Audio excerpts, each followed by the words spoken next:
This video is about the different stages of clay. Our first stage of clay is slip. This is when the clay has been broken down with water. We blended it up, made it a pudding-like consistency. It's used to stick together pieces of clay when you score and slip. So this is not functionally for building. It's for connecting together pieces or when we recycle the clay. After we let the water evaporate and we have wedged the clay, and it's not quite as sticky, but it's mashable and we can shape and design things with it. This is considered plastic clay. This is when we can do our pinch method, our coil method, our slab method. We can shape this, and if it has little cracks in it, we can pretty well smooth it over with our fingers or with water. So plastic is shapeable. We want the clay to dry and firm just a little bit over time to allow it to become leather hard. This is when you can't squeeze it as easily as it is when it's plastic, but it's firm enough to hold its shape whenever you add in designs.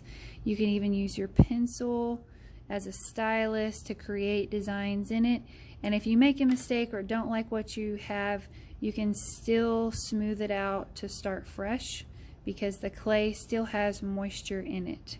It's just a little more strong than what the plastic stage is. Bone dry clay has no more liquid in it. It's totally dried out.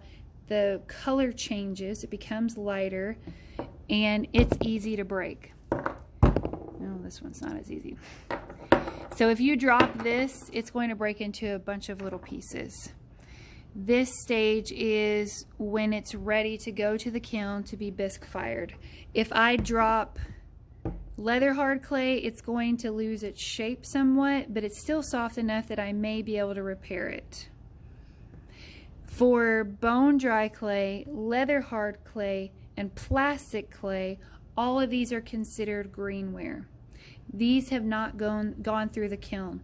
At any of these stages, if I need to recycle the clay, I can. I can put it back in the bucket and turn it into slip and start fresh. After we have bone dry clay, we take it to the kiln, we do a firing, and the next stage is bisqueware. So this has a chemical reaction that makes it solid. It's still breakable, but this is not recyclable.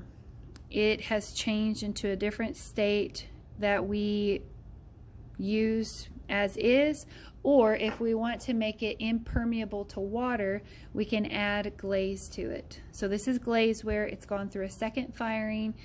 That glaze makes it vitrified, which means water does not go through it. These two stages cannot be recycled. Give them to grandma if you don't like them. And those are the stages of clay.